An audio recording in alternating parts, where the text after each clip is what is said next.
प्रिय दर्शकों, आप सभी को जय सिया राम जी की। आज हम बात करेंगे मकर लग्न कुंडली में भाव स्वामित्व के आधार पर तात्कालिक रूप से कौन सा ग्रह शुभ भाव का स्वामी होकर शुभ फल देने वाला और अशुभ भाव का स्वामी होकर अशुभ फल को देने वाला होता है। साथ साथ एक बार फिर से बता देता चलूं कि कोई भी ग्रह दो ही प्रकार से अपना फल करता है। एक तो भाव स्वामित्व के आधार पर शुभता और अशुभता को देने वाला, और दूसरा वह सदैव अपने नैसर्गिक गुण धर्म और स्वभाव का फल करता ही रहता है। तो आइए बात करते हैं मकर लग्न कुंडली की। आप देख सकते हैं चार्ट में कि लग्नेश और द्वितीयेश शनि जी बनते हैं।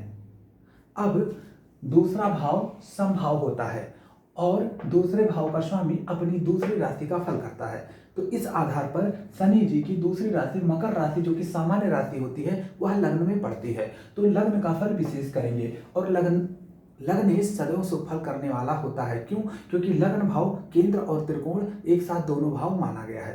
तो यहाँ पर शनि जी एक समभाव और एक शुभ भाव के स्वामी होने से समभाव प्लस शुभ भाव इक्वल टू शुभ, तो यहाँ पर शुभ फल देने वाले होते हैं।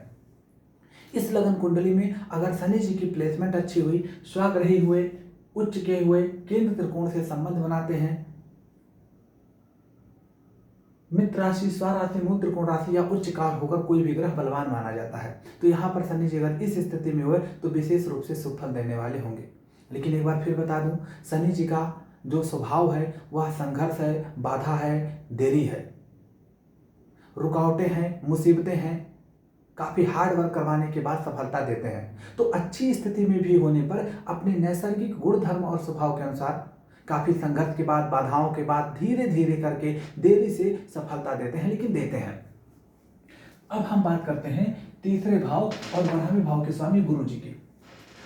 पहला नियम यह है कि 12वें भाव का स्वामी अपनी दूसरी राशि का फल करता है, क्योंकि 12वां भाव आपका समभाव होता है। तो एक तो समभाव के स्वामी और दूसरा तीसरा भाव त्रिष्टाय का प्रथम भाव होता है, जो कि अशुभ होता है। तो समभाव का स्वामी प्लस अशुभ भाव का स्वामी इक्वल टू अशुभ फल। तो भाव स्वामित्व के आधार पर देव गुरु बृहस्पति यहाँ पर अशुभ फल देने वाले होते हैं। फिर समझिएगा, कोई भी ग्रह अपनी दोनों राशियों का फल करता है। मूल त्रिकोण राशि का लगभग 75% और सामान्य राशि का 25% फल करता है। तो दूसरी राशि का स्वामी सामान्य राशि पड़ जाती है तीसरे भाव में, और 8वें से 8वां भी तीसरा भाव होता है। अतः इस लगन कुंडली में गुरु जी अशुभ फल को देने वाले हैं। अशुभ फल कैसे देंगे समझिएगा। एक तो अष्टम से अष्टम का स्वामी होकर अपने अंदर बाधाओं को, मुसीबतों को समाहित कर लेंगे। दूसरी इंपॉर्टेंट चीज, अष्टम भाव दीर्घकालीन बीमारी होती है, और दीर्घकालीन बीमारी से अष्टम से अष्टम भावात से अपने अंदर कहीं ना कहीं रोग को भी बढ़ाने वाले होते हैं। तीसरी इंपॉर्टेंट चीज कि तीसरे भाव से हम मेहनत, पराक्रम, संघर्ष देखते हैं। तो यहां पर हार्ड वर्क के बाद अगर देव गुरु बृहस्पति अच्छी प्लेसमेंट में हुए तो काफी हार्ड वर्क के बाद कुछ देने वाले होंगे। क्यों? क्योंकि देव गुरु बृहस्पति की दृष्टि में अमृत माना गया है, क्योंकि देव गुरु बृहस्पति को काल पुरुष की कुंडली में भाग्य का कारक माना गया है, देवताओं का आशीर्वाद माना गया है। जब जातक के जीवन में कोई काम दैवीय कृपा से होता है तो कहा जाता है कि देव गुरु बृहस्पति का विशेष आशीर्वाद मिल रहा है, क्योंकि देव गुरु बृहस्पति में किसी भी मुसीबत को काटने की क्षमता होती है। लेकिन यहाँ पर भाव स्वामित्व के आधार पर तात्कालिक रूप से अशुभ फल देने वाले हो गए हैं। अतः जहां भी बैठेंगे वहां मेहनत, पराक्रम और संघर्ष के बाद ही सफलता देंगे। और अगर बुरी स्थिति में हुए, अशुभ राशि में हुए, अशुभ भाव में हुए, नीच के हुए, अस्त हुए, शत्रु राशि में हुए, तो संघर्ष, सफलता और मेहनत के बाद भी जातक को सफलता जल्दी नहीं मिलेगी। फिर हम बात करते हैं मंगल देव की। केंद्र के स्वामी और 11वें भाव के स्वामी हैं।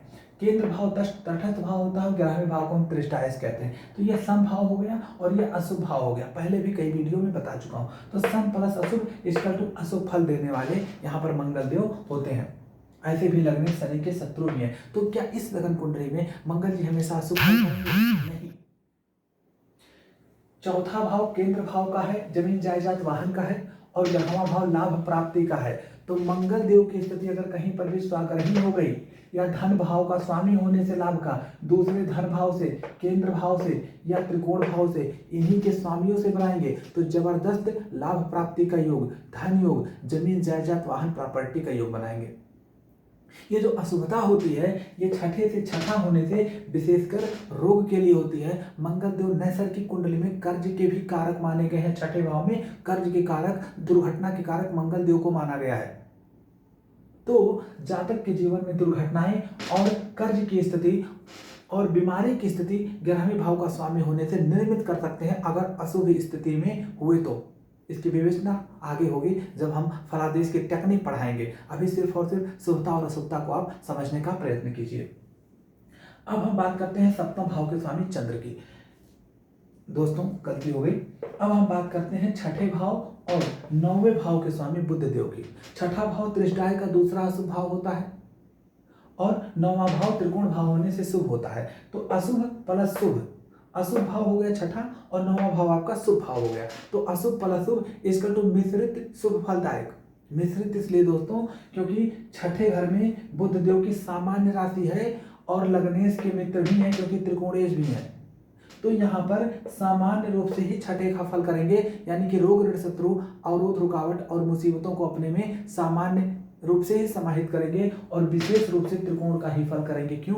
क्योंकि त्रिकोण भाव में बुध देव की मूल त्रिकोण राशि है और मैं कई बार बता चुका हूं कि कोई भी ग्रह अपनी मूल त्रिकोण राशि का ही विशेष फल करता है। तो एक अशुभ भाव एक शुभ भाव का स्वामी होने से मिश्रित शुभ फलदायक करेंगे क्योंकि मूल त्रिकोण राशि त्रिकोण में है और त्रिकोणेश सदैव शुभ होते हैं और 9वां भाव प्रबल सर्वाधिक शुभ त्रिकोण भाव माना गया है। अब हम बात करते हैं सप्तम भाव के स्वामी चंद्रमा की। यहां पर लग्नेश का शत्रु होने से सप्तम भाव के स्वामी चंद्रमा पहली बात तो मारक प्रभाव करेंगे, दूसरी बात केंद्र भाव जो होता है वह तटस्थ भाव होता है। तो इसका स्वामी जिस भाव में जिस ग्रह के साथ बैठेगा वैसा ही फल करता है। दूसरी चीज चंद्रमा को पक्ष बल से अगर युक्त हो, शुक्ल पक्ष की अष्टमी से कृष्ण पक्ष की सप्तमी तक हो तो यहाँ पर शुभ फल देने वाला होता है और शायद मारक प्रभाव इसका कम हो जाए, लेकिन फिर भी लग्नेश का शत्रु होने से मारक प्रभाव अपने में रखेगा। फिर कहा जाता है अगर चंद्रमा साशर्त शुभ और अशुभ होता है, अगर शुभ हुआ तो केंद्र अधिपति दोष भी सामान्य मात्रा में लग सकता है। सामान्य मात्रा में वैसे लगना नहीं चाहिए, सामान्य मात्रा में कुछ तो प्रभाव रखेगा ही। अगर शुभ हुआ तो यह अपने शुभ प्रभाव को कम कर देगा। कुल मिलाकर लग्नेश का शत्रु होने से, सप्तम भाव तटस्थ भाव होने से, समभाव होने से चंद्रमा जिसके साथ बैठेगा वैसा ही उसी का फल करने लगेगा और अपने अंदर लग्नेश का शत्रु होने से मारक प्रभाव भी रखेगा। मारक प्रभाव दोस्तों कहाँ देखा जाता है? रोग ज्योतिष के अनुसार देखा जाता है। अब हम बात करते हैं अष्टम भाव के स्वामी सूर्यदेव की। अगर सूर्य और चंद्रमा अष्टमेश हो तो उनको अष्टमेश होने का दोष नहीं लगता, लेकिन यहाँ पर लग्नेश का सूर्य परम शत्रु है तो यहाँ पर अष्टमेश के दोष से मुक्त नहीं होगा। अगर पीड़ित हुआ सूर्य तो पक्का निश्चित रूप से अष्टमेश के दोष से पीड़ित होगा और अशुभ फल को देने वाला होगा।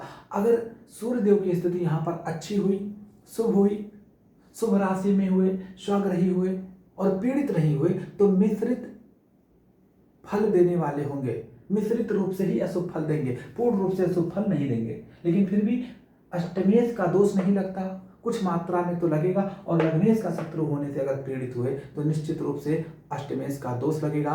अष्टम भाव से संबंधित जो भी अशुभ फल निर्धारित होते हैं उसको अपने में समाहित करके फल देने वाले होंगे।